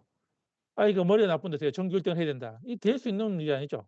아이 주신 그 달란트를 될까요? 발견하고 그들을 해야 되는 것입니다. 네 번째는요. 외식입니다. 부모가 약점을 보이지 않으려고 이렇게 살 필요는 없습니다. 될까요? 부모도 잘못할 경우가 많죠. 제일 많이 해야 될 말이 뭘까요? 부모로서 해야 될 말이 뭐죠? 미안하다라는 말을 많이 하셔야 됩니다. 어떻게 해요? 부모는 완벽한 사람이 아닙니다. 이해하죠? 잘못할 수도 있고 아이한테 되고 실수할 수도 있습니다. 또 저도 제일 많이 할 말은 미안하다는 말을 많이 하거든요. 아빠가 미안해. 아빠가 이렇게 잘못 알았다. 이렇게 그와 같은 이제 필요가 있습니다. 다섯 번째는요. 그릇된 우선순위. 자, 가정에서 여러분들 올바른 우선순위는 어떤 게 올바른 우선순위일까요? 자, 뭐가 1번이 돼야 되죠? 가정에서 뭐가 1번이 됩니까? 뭐가 1순위가 돼? 1순위가 어떤 게 1순위죠? 우리 김종규 목사님, 가정에서 어떤 게 1순위입니까? 뭐가 1번이 돼야 됩니까? 저는 화평입니다. 가족 간의 관계 가운데에서 보면 관계. 그게 관계 중에서 이제 보면 네. 이제 남편, 아내, 크리스찬 메시지. 아이들이 있으면 1순위가 어디죠? 자, 아내, 아이들 가운데 1순위가 어디입니까? 아, 아내죠. 예. 아내죠. 예, 맞습니다. 예. 그런데 많은 경우에 어떻게 하죠? 많은 경우에 보면 아이가 1번일 경우가 있다는 것입니다. 그렇죠. 그래 되면 안 된다는 것입니다. 저희 집은 우선순위가 아내가 뭐죠? 우선입니다. 예, 우선순위는 뭐라고요? 제일 맛있는 게 있으면 뭐 누구한테 먼저 줘요? 아내한테 먼저 주는 겁니다. 남편한테 먼저 주는 겁니다. 부부 관계가 1순위. 그다음에 지금 뭐죠? 자녀 관계가 2순위. 0순위는 하느님과의 관계가 0순위. 1순위는 부부 관계입니다. 보면 부부가 될까요? 관계가 깊을수록 아이는 될까요? 그 부부를 통해서 그 부모를 통해서 그 관계를 배우는 것입니다. 근데 우리나라의 문제는 뭐죠? 1순위가 바뀌는 것이죠. 아이와의 1순위로 여러분들이 삶을 살면 안 된다는 것입니다. 자, 그다음은 내 주장. 내 주장인데요. 보면 아이가 아닌 부모의 주장이 제일 어렵습니다. 그렇죠? 어머니가 될까요? 그 가정에서 주장을 펼치기 시작하면 될까요? 그 가정은 어머니 주장으로만 돌아가는 것입니다. 내 주장을 여러분들이 펼치면 안 되는 것입니다. 그다음은요. 비영적인 분위기입니다. 여러분들 지금 가정에서 식사를 하실 때에 어떻게 식사를 하십니까? 보통 가정은 어떻게 식사하시죠? 우리 여길요. 이제 보면 이제 우리 보면 서현철 목사님, 아이들과 밥을 먹을 때 어떻게 밥을 먹습니까? 식사 시간에 어떻게 하시죠? 아이들이 학교에서 했던 일들을 물어보기도 합니다. 예. 잘하시고 계시네요. 보통의 기독교 가정이나 일반 가정은 어떻게 밥을 먹을 때 뭘 할까요? 뭘 키워놓고 밥을 먹을까요? TV를 핸드폰, 켜놓고 TV? 예. 아. 그렇죠? 대화가 없습니다. 사실은 TV를 보면 될까요? 사실은 지금은요. 뭐 PC라든지 태블릿이라든지 될까요? 보면 각각이 대화가 사라진 그와 같은 아이들로 이제 우리가 가정이 살아나시죠. 영적인 대화가 사라지는 그와 같은 형태의 모습은 하지 말아야 될 방법인 것입니다. 그다음은요. 소홀방관. 아이의 생활에 아무런 영향이 없습니다. 아이가 밤새도록 컴퓨터를 켜고 놀아도 12시가 돼도 집에 안 들어와도 될까요? 아무런 상관없이 살아가시면 안 된다는 것입니다. 어떻게 한다고요? 그에 대해서 개입을 하셔야 되고 아이가 바르게 자라도록 우리가 도와줄 필요가 있다는 것입니다. 그다음은 학대. 말 또는 육체적으로 물리적으로 힘을 가하는 것을 말하는데 어떻게 할까요? 말에 힘이 있습니다.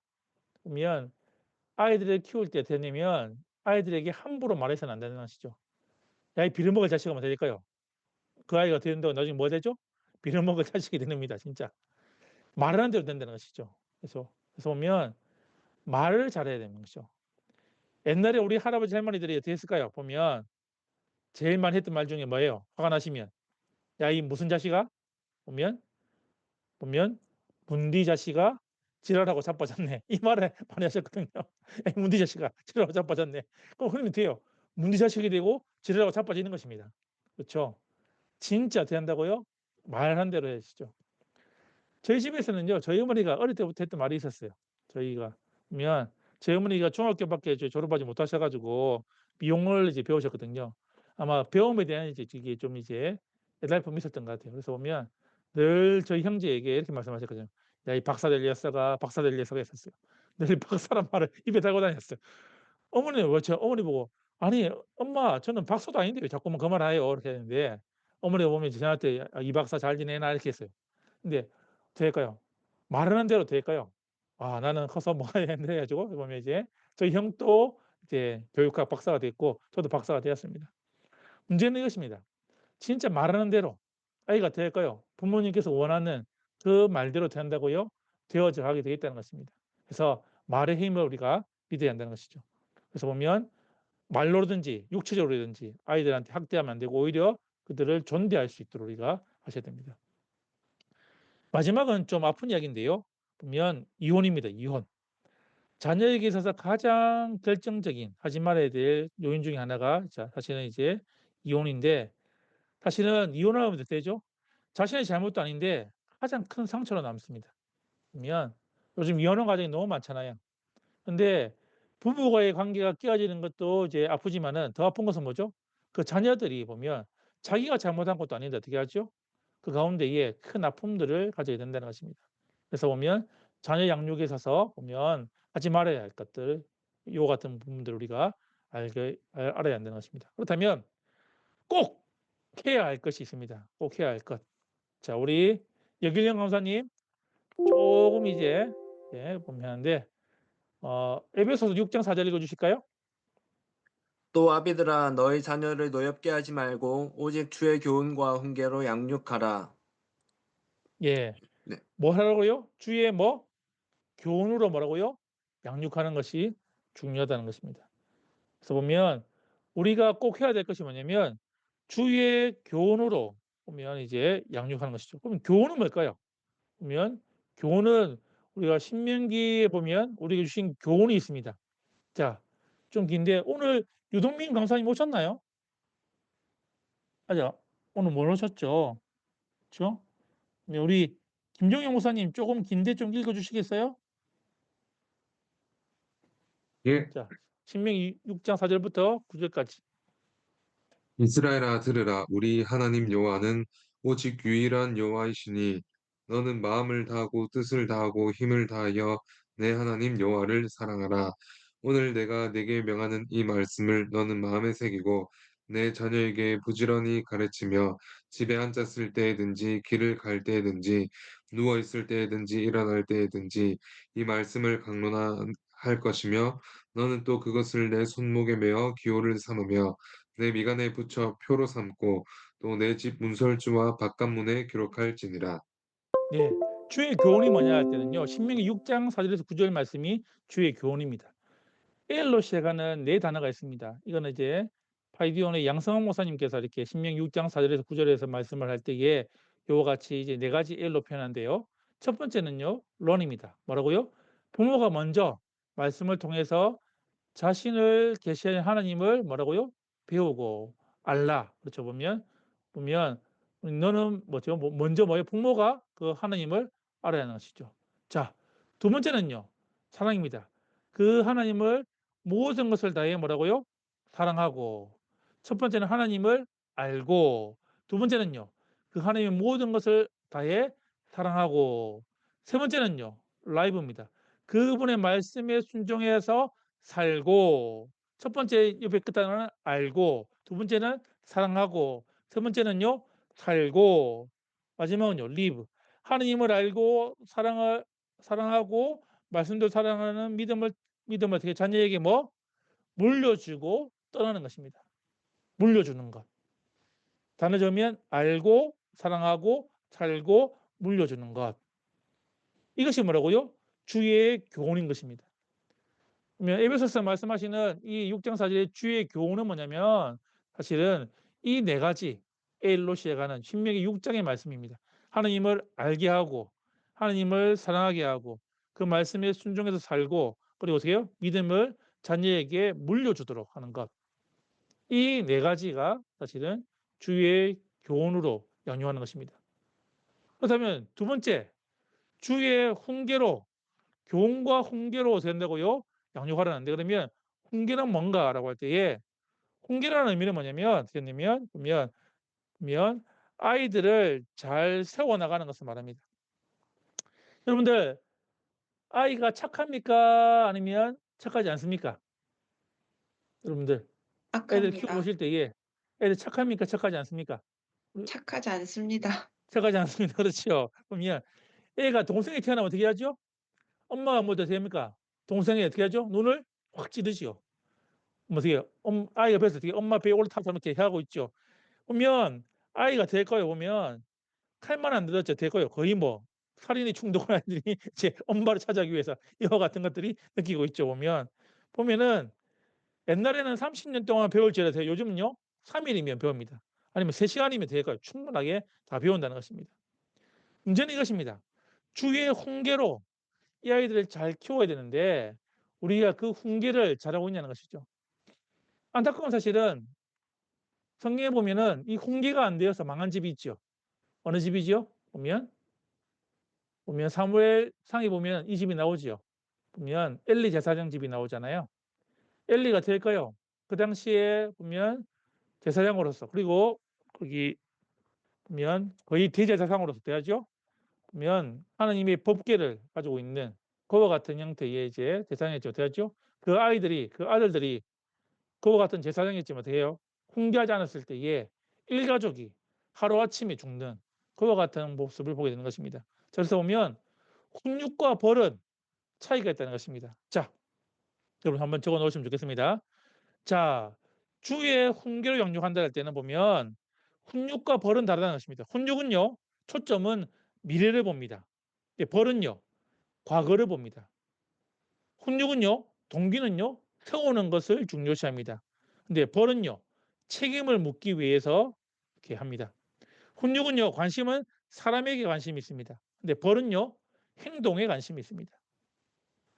훈육은요, 기준은 하나님의 원리로 이제 그것이 기준이 되는데 벌은요, 내 기준입니다. 내 기준. 내가 주고 말고 할 것이죠. 훈육을 잘하면 될까요?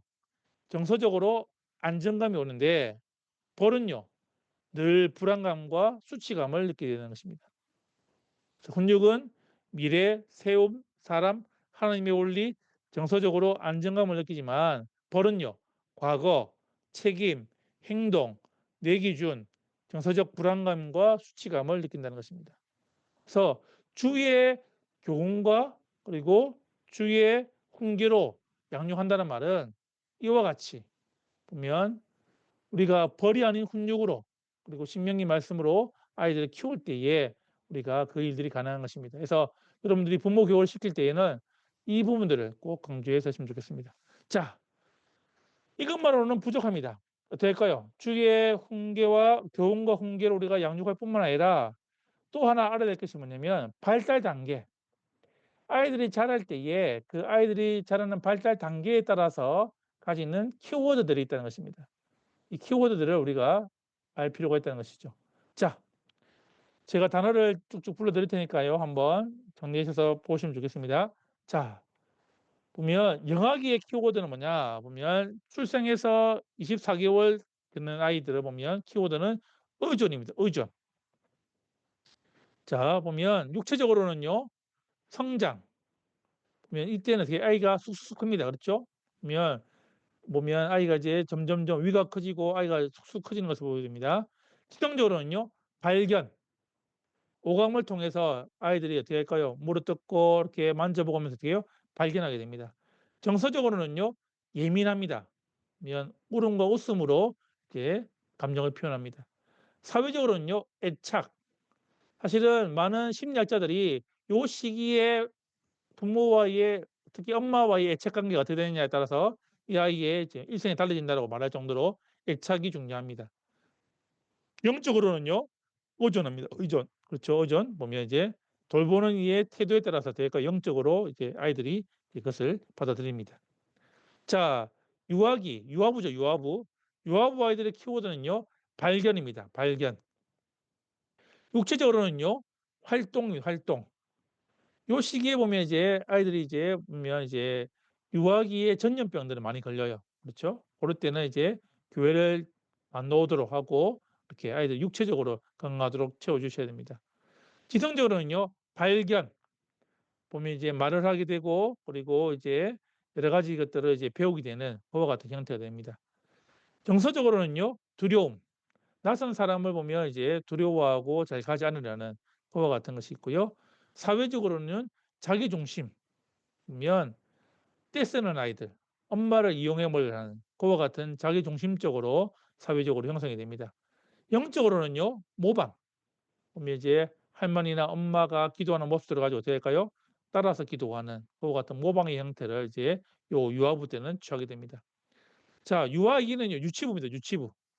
키워드는요, 흡수입니다. 흡수. 육체적으로는요. 놀이.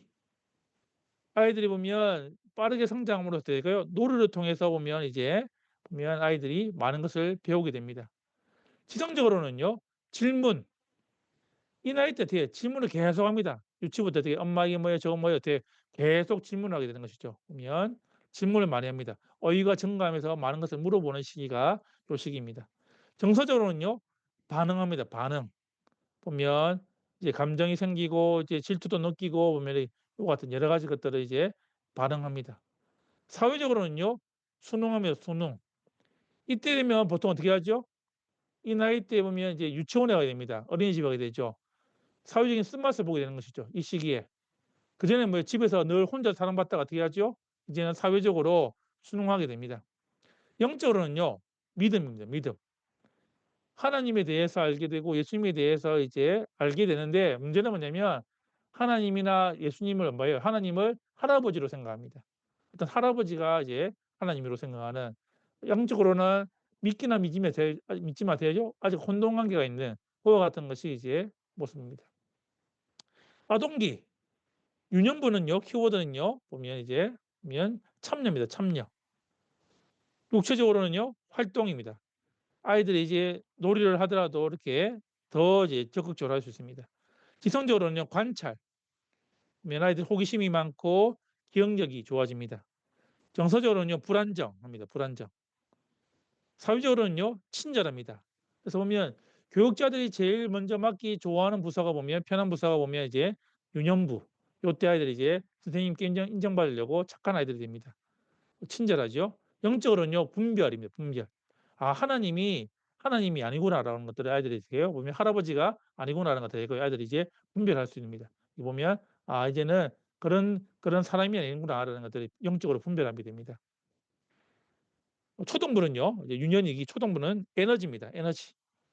육체적으로는요. 활동인데요. 유년부보다는 더 많이 활동적으로 합니다. 지치지 않습니다. 애들이 막. 지성적으로는 탐구. 아이들이 무언가를 더 배우기를 원하고요. 정서적으로는 표현. 뭔가를 용감하게 표현하기도 하고 웃기도 하고 그와 같은 것이 되죠. 사회적으로는요. 적응하고 영적으로는요. 관계를 맺습니다. 그래서 보면 요즘은 옛날에는 중등부가 거기 구원 상담하기에 가장 좋은 나이대였는데 지금은요. 초등부 요때가 더 좋은 나이대가 됐습니다. 내려왔다고 보시면 되겠습니다. 청소년부 보시면은 이제 보면 키워드는 전환. 육체적으로는 변화. 이때 보면 대가에 보면 2차 성장이 일어나죠. 그럼 이제 변성기가 오고 보면 여러 가지 변화가 있습니다. 지성적으로는요. 비평입니다. 비평. 늘 삐딱하게 봅니다. 그렇죠? 삐딱하게 보고 정서적으로는요. 기복. 뭐 이렇게 감정이 기복이 이렇게 심합니다. 보면 좋았다가 나빴다가 이렇게 되는 거죠. 사회적으로는요. 동료 의식. 또래 집단이 가장 강하게 형성되는 것이 중등부 때입니다. 그래서 보면 아이들이 친구 관계가 가장 중요시 여기는 관계가 되죠. 영적으로는요. 도전. 보면 아이들이 회심을 하고 난 다음에 더 깊은 영적인 단계로 할 수 있도록 도전하게 됩니다. 마지막 고등학생은요. 키워드는 열망. 보면 나도 뭔가를 해보겠다는 마음이 이때에 생기는 것이죠. 육체적으로는 확립입니다. 이제는 대학생인지 고등학생인지 어른인지 구분이 안 됩니다. 그리고 지성적으로는요. 깨달음. 그렇죠? 보면 이제 많은 것들을 깨닫기 시작하는 것이 이 시기입니다. 정서적으로는요. 경험합니다. 경험. 어떤 경험을 할까요? 이 주위에 있는 할아버지, 할머니 이런 분들이 돌아가시는 것들 여러 가지 경험들을 통해서 보면 삶의 의미들을 자기가 한 번 더 반추해 볼 수 있습니다. 사회적으로는 친구, 가족보다 친구 관계가 더 깊은 관계로 이제 바뀌는 그와 같은 형태가 되고요. 영적으로는요. 실제. 왜 실제적이 될까요? 이제 대학 입시라든지 자기의 삶에 있어서 여러 가지 실제적인 문제들을 부딪힐 때에 그 삶 가운데 영적으로 실제적인 모습들로 기도하고 나가게 된다는 것입니다. 그래서 여러분들이 요런 것들을 한번 쭉 보시고요. 여기에 도움이 되는 책은 보면 주일학교의 모든 것이라고 보면 이제 잠시만요. 제가 책을 보여드릴게요.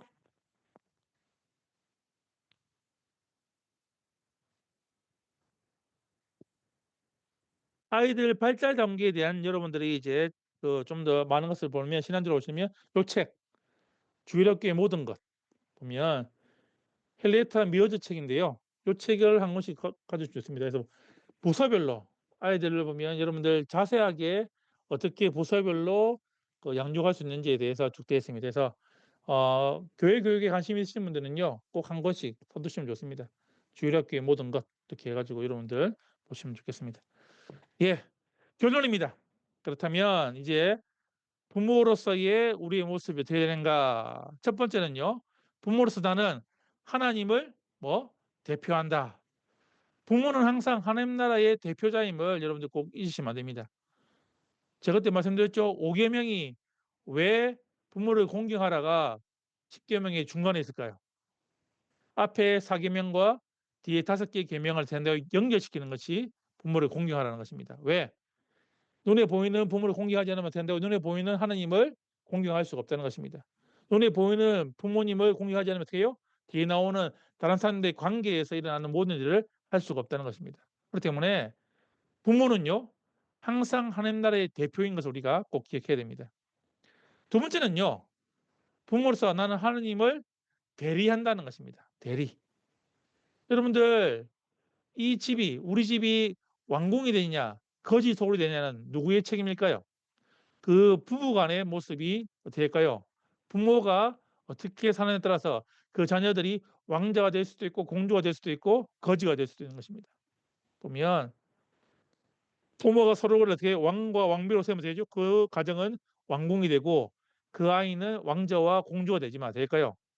그 부모가 서로 싸우고 될까요? 다투는 가운데에 그와 같은 모습이 계속하면 되죠? 그 집은 거지 속으로 되고 그 자녀들한테 한다고요? 보면 영적으로, 보면 정서적으로 그와 같은 모습이 된다는 것입니다.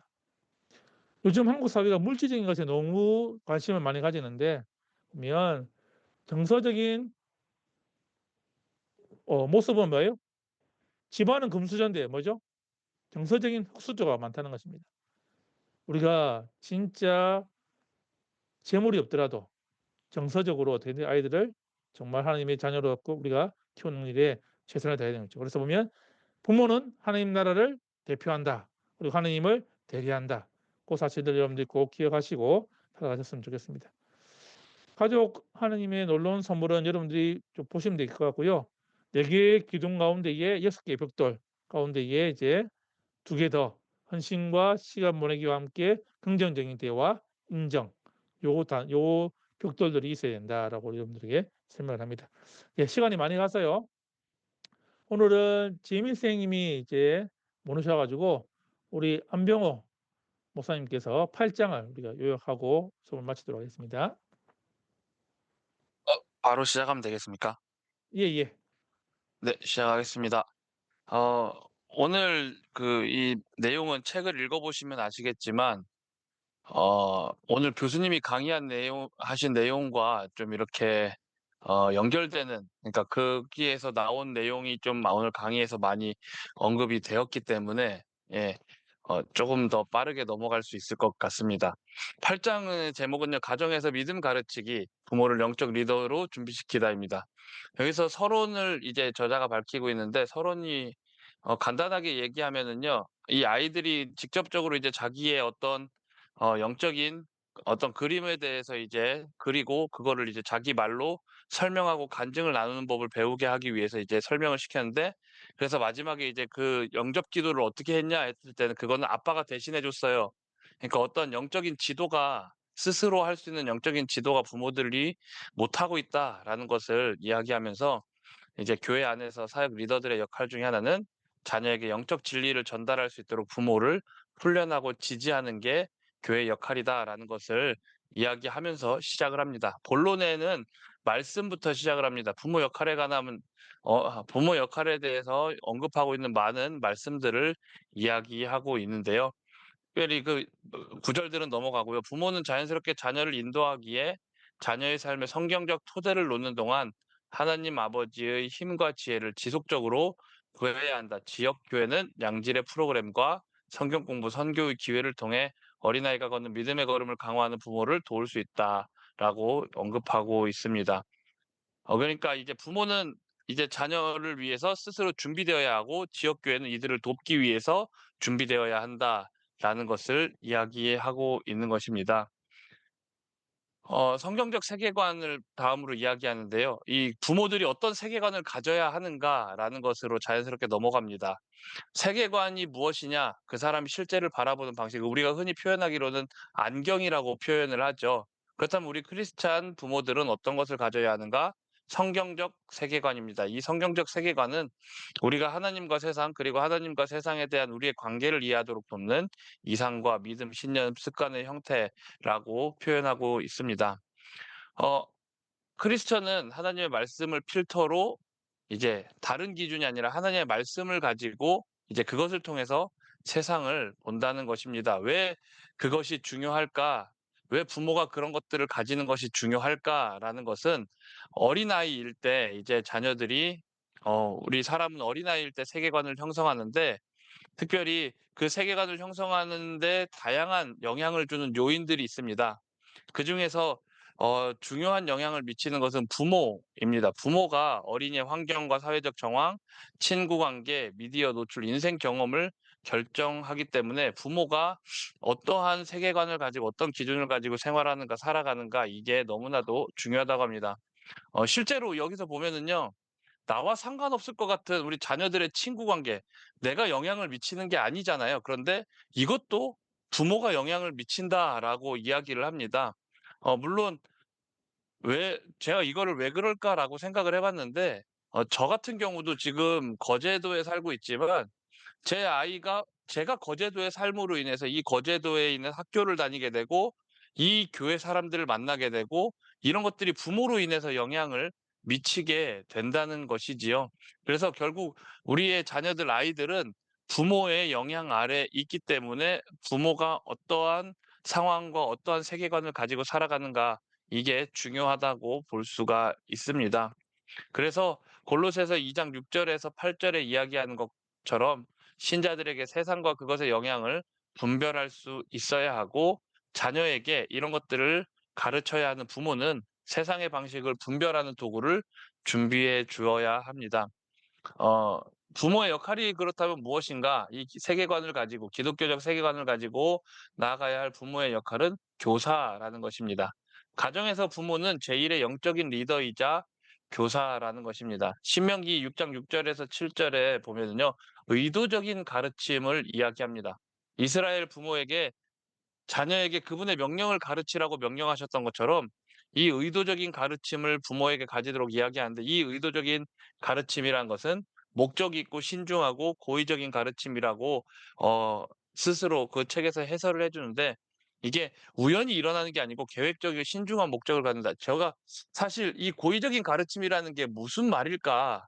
좀 더 이 사람이 번역하는 분들이 쉽게 설명해 줬으면 좋았겠다라는 아쉬움이 있긴 한데 이걸 인터넷에 검색을 해 보니까요. 반대되는 말로 즉흥적인 가르침이라고 나오더라고요. 그러니까 이렇게 하면 개념이 쉽게 이해가 되시죠? 그러니까 쉽게 말해서 가르침을 위해서 그때그때 상황에 따라 뭐 이렇게 처신하듯이 이렇게 하는 게 아니고 준비된 가르침을 통해서 즉흥적이지 않게 계획적으로 가야 한다는 것입니다.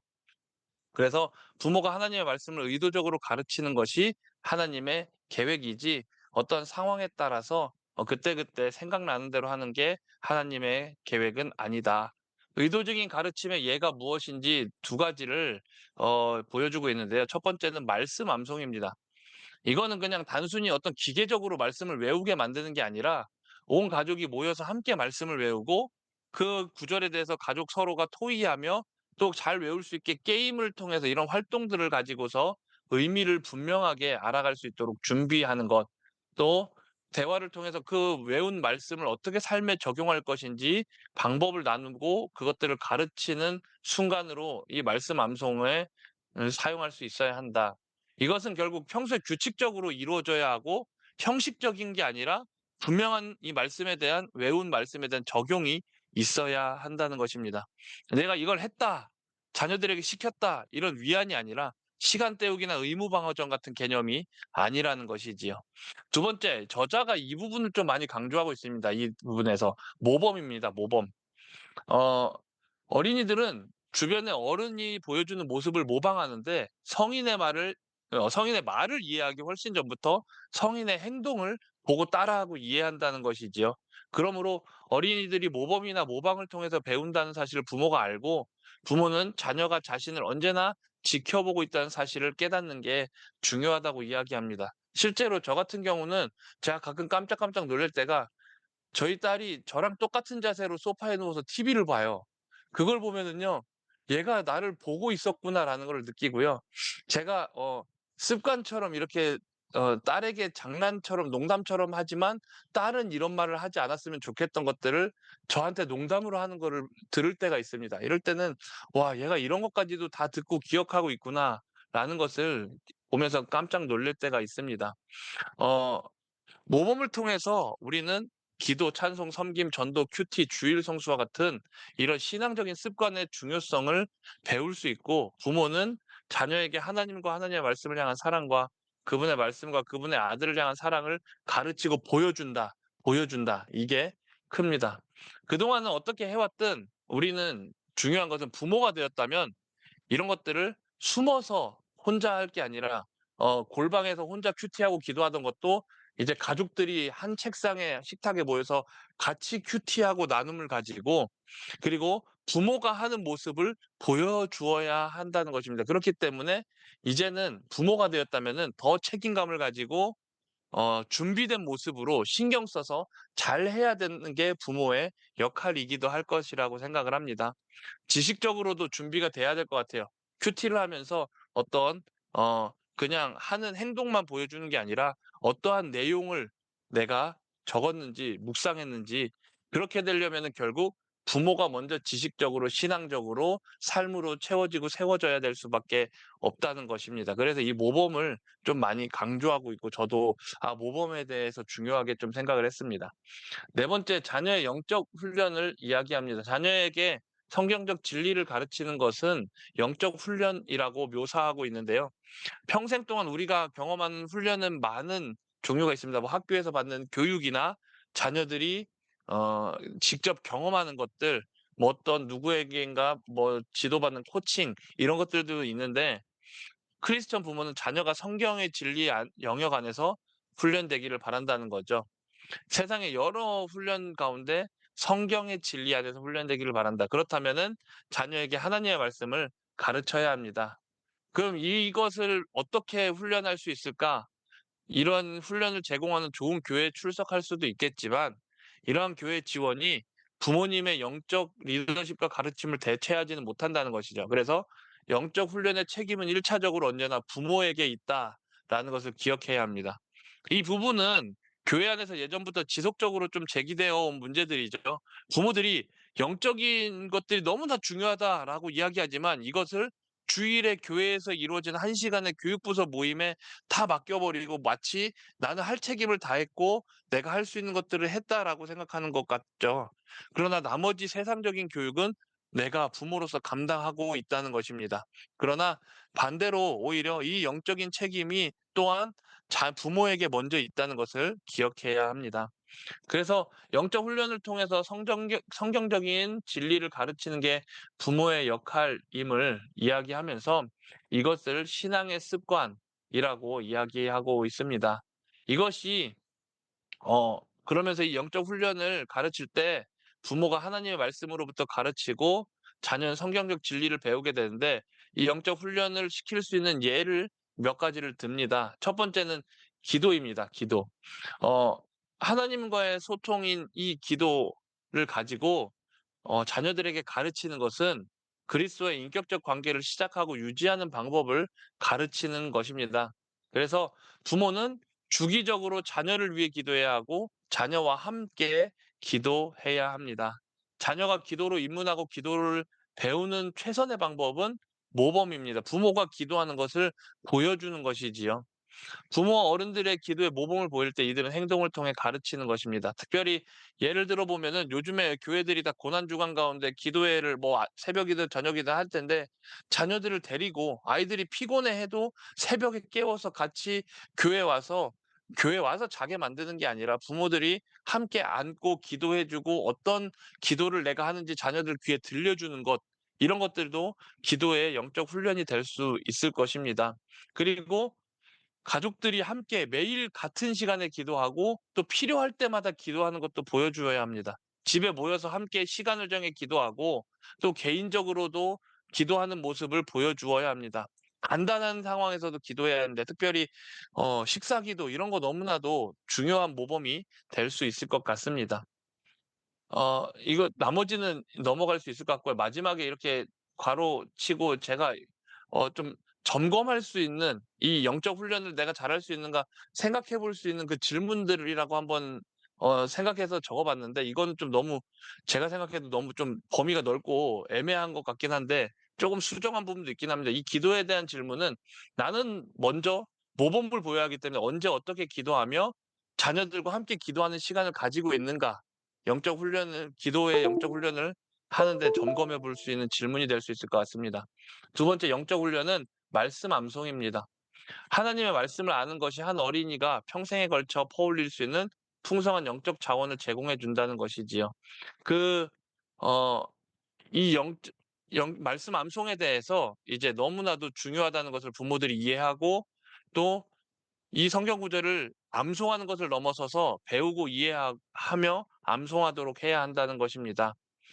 그래서 이해하는 것, 이해하지 못하고 그냥 무작정 기계적으로 외우는 건 어린이에게 오히려 유익하지 않다라는 것을 보여준데 빌 에미어트라는 사람이 자녀의 말씀 암송을 돕기 위한 몇 가지 지침을 적어 놓은 것을 예로 들었습니다. 첫 번째는 정해진 구절을 여러 번 반복하고 그것의 의미에 대하여 대화를 나누어야 합니다. 이러려면은 부모가 성경적인 지식을 가져야 되겠죠.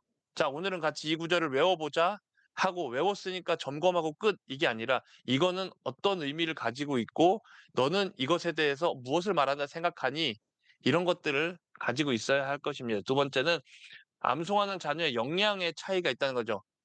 이 말은 뭐냐면은요. 똑같은 한 집안의 아이들도 수준이라는 게 차이가 있잖아요. 그리고 쌍둥이도 누구는 공부를 더 잘할 수 있고 못할 수 있고 누구는 암송을 잘할 수 있고 누구는 이해를 잘할 수 있고 이런 것들 차이가 있다는 것을 알고 진행을 해야 된다는 겁니다. 세 번째는 방법이 다양하고 매력적일 때 배움에 흥미를 더 느낍니다. 이것은 두 번째와 비슷하다고 볼 수 있는데요. 어떤 방법을 가지고 암송을 하고 이해를 도울 수 있는가?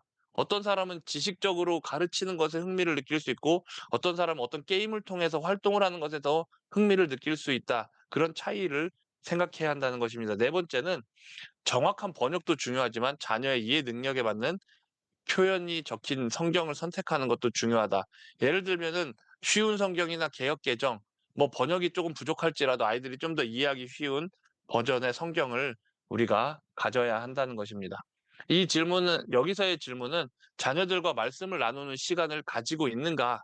그리고 나는 하나님의 말씀을 얼마나 알고 있고 알기 위해 노력하는가 하는 질문을 해볼 수 있을 것 같습니다. 세 번째는 영적 훈련의 예로 세 번째는 예배입니다. 예배.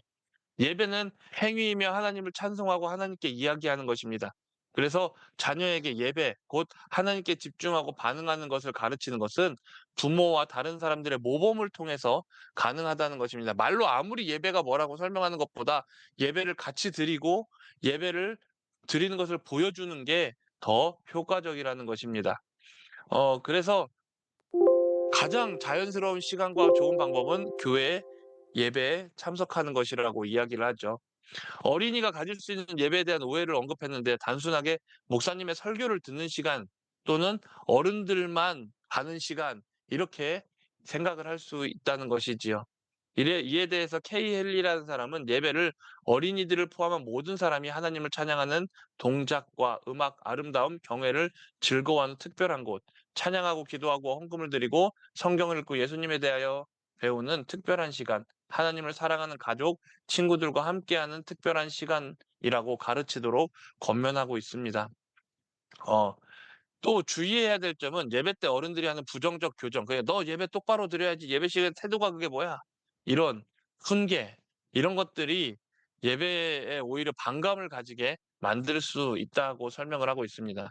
그러기 위해서는 부모님들은 회중 예배에 참석하기 전에 자녀와 대화를 통해서 예배 시간에 어떻게 행동해야 하는지 충분히 설명해 주고 예배에 와야 된다는 것입니다. 미리 가르쳐 주고 이해를 시키고 그 상태를 가지고 예배를 드림으로 스스로 찾아가게 만드는 거지 예배 시간에 앉아 있는 그 상황들마다 지적하고 혼내고 훈계하고 이러면은 어렵다는 것이지요.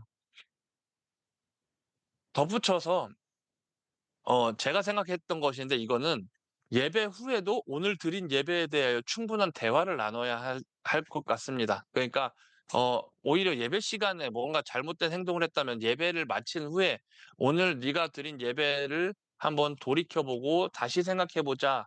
그거는 어떤 것은 잘했다 생각하고 어떤 것은 잘못했다고 생각하니 스스로 찾을 수 있게 그리고 예배에 대한 점검도 있어야 되겠죠. 오늘 목사님이 어떤 말씀을 하셨고 너는 그 말씀을 듣고 어떻게 생각했니? 이런 것들 예배를 삶에 적용해 가는 방법을 부모님들이 가르쳐 줄 수 있는 훈련도 일어나야 한다는 것입니다. 여기서 점검할 수 있는 질문은 나의 예배는 어떠한가? 또 자녀들에게 어떻게 예배를 가르치고 있는가? 또 자녀들과 예배를 마친 후에 예배에 대한 나눔이나 피드백이 있는가? 이런 것들을 좀 생각해 봐야 할 것입니다. 네 번째 영적 훈련의 예는 11조입니다. 헌금이라고 할 수 있죠. 헌금에 대해 11조에 대해 일찍 배울수록 신실한 헌금 생활을 훈련하기가 쉽습니다.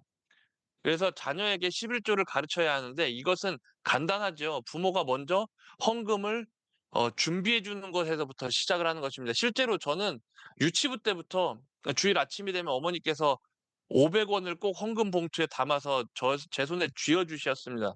주일 아침마다. 그래서 "이거 들고 가서 헌금함에 너가 꼭 넣어야 돼."라는 것을 가르쳐 주셨습니다. 그래서 주일에는 헌금을 해야 되는 게 저에게는 훈련이 되어 있다는 것이지요. 그래서 자녀가 인지적 발달을 해 가면서 이제 헌금에 대해서 의도적으로 11조의 개념을 가르쳐 나갈 수 있는 것입니다. 그러니까 11조가 먼저 해야 되는 것이라는 것을 심어 주고 난 다음에 어느 정도 이해할 수 있는 머리가 되었을 때는 그 개념과 이런 것들을 가르쳐 줄 수 있다는 것입니다. 그래서 무엇을 가르쳐야 하는가 이런 것들은 밑에 쭉쭉쭉 나오고요. 그리고 이 헌금이 그냥 단순히 어떤 예배 순서나 어떤 그냥 그 예배 의식 가운데 하나라는 것이 아니라 기도로 충만하고 아버지를 즐거워하는 시간이다. 이런 것들을 가르쳐 주고 자녀들은 수입의 일부를 드리는 것이 하나님에 대한 믿음과 신뢰를 보여주는 것임을 배워야 한다라는 것을 이야기하고 있습니다. 이것도 실제로 제가 교회 안에서 제 위치상 이제 뭐 연중에 이제 직분자 투표 같은 거를 위해서 저희 교회는 이제 헌금을 하는가 남자 성도 같은 거는 11조를 꾸준히 하는가 여자 성도 같은 경우는 감사헌금 편 짝 믿음 가정 같은 경우 감사헌금을 꾸준히 하는가 이런 것들을 체크하기 위해서 담임 목사님과 저만 앉아서 이 후보 대상자들에 대해서 헌금 내역을 점검하는 시간을 갖는데 깜짝 놀라는 것은 생각보다 어른들이 헌금을 안 합니다. 교회 봉사를 너무 투철하게 하고 열심히 하고 '와 이분은 진짜 교회에 엄청 재정을 담당하고 있겠구나.'라고 생각을 하는데 생각보다 헌금을 안 하신다는 거죠. 뭐 못할 만한 여러 상황이 있을 수도 있겠고 또 찾아봤을 때 어떤 분들은 자기가 아는 개척교회 목사님에게 11조를 보낸다라는 분도 있었고요. 이런 것들은 우리가 하는 헌금의 개념과 너무나 동떨어져 있다는 거죠. 이런 것들을 잘 가르치기 위해서는 헌금을 하는 것을 보여주고 이 의미를 설명을 해야 되고 먼저는 내가 그 의미를 바르게 알아야 바른 헌금이 가능할 수 있겠다라고 생각을 합니다. 그래서 나는 헌금을 어떻게 하며 자녀들에게 헌금을 어떻게 훈련하고 있는지 한번 점검을 해 봐야 될 것 같습니다. 다섯 번째 영적 훈련은 하나님과 함께 시간을 보내는 것입니다. 부모가 하나님을 구하는 것을 자녀에게 가르치기에 하나님의 말씀을 함께 읽는 시간을 가지는 것보다 더 나은 방법이 없다. 그러니까 말씀 읽어 이게 아니라 같이 말씀을 읽는 거죠. 같이 하는 겁니다.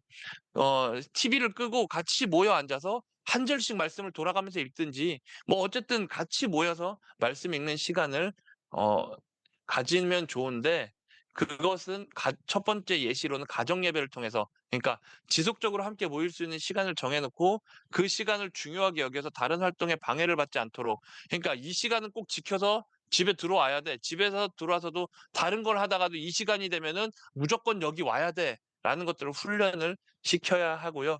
그 시간에 성경을 읽고 그 말씀에 대해서 토론하고 자녀들이 질문을 던질 수 있게 하며 서로 기도 제목을 나누고 기도하는 시간을 가져야 한다는 것입니다. 두 번째는 큐티입니다. 하나님과 함께 개인적인 시간을 보내는 법을 배워야 합니다. 그래서 큐티 일기나 기도 일기를 적게 하는 것도 유익한데 저는 이것도 함께 하는 게 먼저 훈련의 방법으로는 좋다고 생각을 합니다. 저희 교회 같은 경우는 9시에 교역자들이 출근하면은 다 같이 모여서 큐티를 합니다. 담임 목사님과 함께 예전에는 했었고 일주일에 한 번 지금도 담임 목사님과 함께 모여서 큐티를 하는데 같이 보고 나누고 하면서 이게 배우는 시간이 된다는 거죠. '아 나는 큐티를 이렇게 했는데 저렇게 해도 할 수 있구나.' 이런 것들. 가정에서 자녀들에게 "큐티 알아서 해." 시간만 붙잡아 놓고 앉혀만 놓는다고 되는 게 아니죠. 부모가 어떻게 말씀 묵상을 하는지 보여주고 나누고 이런 것들이 필요합니다. 그래서 가족이 함께 그리고 개인적으로 하나님을 위해 구별하여 드리는 시간이 있는지 한번 점검해 보아야 할 것입니다. 마지막 영적 훈련은 섬김입니다. 어린이들에게 하나님과 다른 사람에 대한 섬김을 가르치는 것이 기독교의 기본 실천이며 이것은 어린이들도 이해할 수 있는 개념입니다. 그래서 종이 되는 섬김, 가정에서 쉽게 모범을 보일 수 있는 영적 훈련입니다.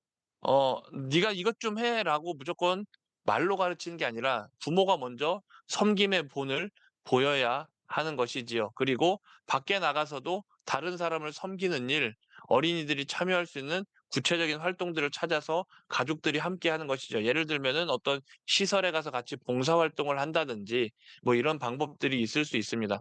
하다못해 마을을 돌아다니며 집게와 봉지를 들고 쓰레기를 줍는 가족들이 이런 활동을 할 수도 있을 것 같습니다. 집안에서 가족들에게 그리고 이웃에게 함께 섬기는 일에 동참할 때 자녀가 하나님의 사랑을 나누고 서로 섬기는 법을 함께 배우게 되는 것이죠. 그래서 여기서는 나의 주변 사람들에 대해 일단은 내가 자녀들이 어떤 마음을 품고 있는지 한번 체크해 봐야 될 것 같고요. 우리 가족이 할 수 있는 실제적인 섬김에는 어떤 것이 있는가? 그리고 어떤 모양의 섬김에서 기쁨을 얻는가 점검해 보면서 이 어떤 것을 할 때 우리가 더 훈련이 잘 될 수 있는지도 찾아갈 수 있는 방법이 있을 것 같습니다. 그러면서 이제 어린이와 구원을 이야기하는데요. 이런 신앙의 훈련들을 통해서 중 세우 한 자녀를 부모가 모범으로 세워갈 때 무엇이 중요한가? 언제 크리스천으로서 준비될까? 이것은 오직 주님만이 아시지만 크리스천이 되기 전에 어린이가 이해할 것. 그러니까 결국 이러한 훈련들을 통해서 아이들에게 꼭 전달돼야 할 부분들은 이런 것이다라는 것을 어 이야기하고 있는 것은 죄의 의미를 이해하고 그러니까 복음이죠. 아이들이 복음을 이해하고 깨닫는 것. 이것이 중요하다는 것입니다. 어린이 사역자와 교회는 이러한 부모의 역할에 대해서 부모와 협력해서 자녀를 그리스도께로 이끄는 방법에 대한 훈련을 제공해야 한다는 것입니다. 실제로 많은 부모님들이 이 중요성은 알죠. 요즘에 부모님들은 이전과는 달리 교회가 다 해줄 거야가 아니라 부모가 중요하고 부모가 해야 된다는 것을 알지만 문제는 이거를 어떻게 해야 될지를 모르고 있기 때문에 그리고 본인들도 힘이 들기 때문에 교회가 이런 것들을 돕고 제공할 수 있어야 한다는 것입니다.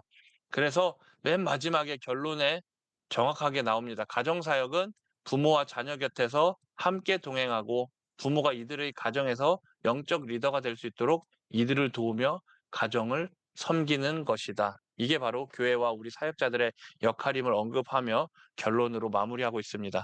토론을 위한 질문들은 그냥 앞에서 언급했던 것들을 좀 더 추가해서 어떻게 우리가 이런 것들을 잘해 나갈 수 있는지 점검하는 질문들을 조금 잡아 보았습니다. 이상입니다. 예, 감사합니다. 잘 요약하셨고, 제가 누누이 말씀드리지만 이 책은 여러분들 이론서가 아닙니다. 여러분들 교회에서 보시면은 절반이 이론서고 절반이 실제적인 건데, 실제적으로 보면 구체적으로 우리 교회가 어떻게 접목실 것인가라는 것들을 한번 살펴보시고요. 읽는 데에 여러분들이 의미 두지 마시고, 오늘 뭐 안병환 목사님도 이렇게 하셨지만은 여러분들 교회에서 적용할 수 있는 것, 실제적으로 가정에서 그러면 우리가 어떻게 도와줄 수 있는가 것들을 했고요. 이미 제가 볼 때는 지금 교회 교육 자체는요. 이미 현장에는요. 좋은 책들이 워낙 많이 나와 있어요.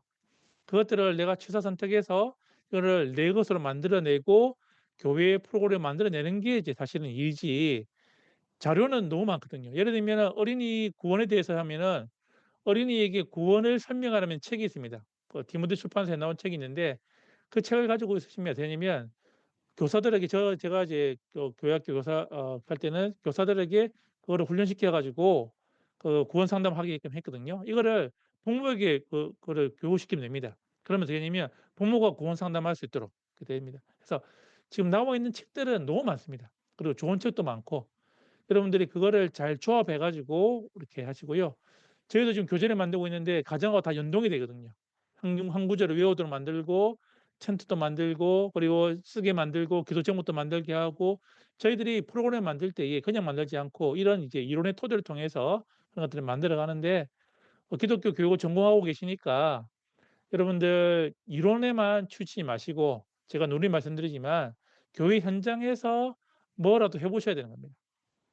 그래야 될까요? 전공자로서의 나의 포지션도 높아지실 뿐만 아니라 실제적인 경험치가 쌓이는 겁니다. 그래서 여러분들이 수업을 들으실 때에 그냥 듣고만 흘리지 마시고 뭔가라도 해 보시고 적용해 보시고 이런 것들이 좋을 것 같습니다. 예. 오늘 좀 늦은 시간까지 하셨는데 또 기타 질문 있으십니까? 다음 주는 우리가 그대로 수업을 하고요. 거기 28일 날은 29일 날 수업하지 않고 28일 날 저녁에 월요일 날 8시에 수업을 하도록 하겠습니다. 그래서 여러분들 잘 준비해 주시고 특별히 부활절도 잘 보내시고 하시면 좋겠습니다. 우리 안병호 목사님 기도해 주시고 마치도록 하겠습니다. 예. 예, 질문하세요.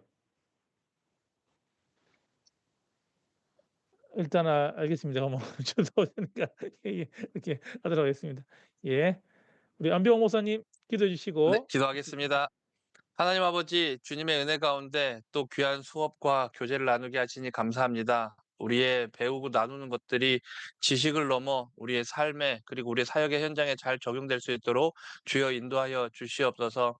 특별히 가르치는 교수님 능력과 영육 간의 강건함을 더해 주시고 또 우리 모두가 함께 협력하여 선을 이루어 나갈 수 있도록 인도하여 주시옵소서. 오늘 밤 평안하게 주님께서 지켜주시고 함께 각자 사역의 현장과 가정에 함께하여 주시옵소서. 예수님의 이름으로 기도드립니다. 아멘. 아멘. 예, 감사합니다. 수고하셨습니다. 다음 주에 뵙겠습니다. 수고하셨습니다. 수고하셨습니다. 예. 감사합니다.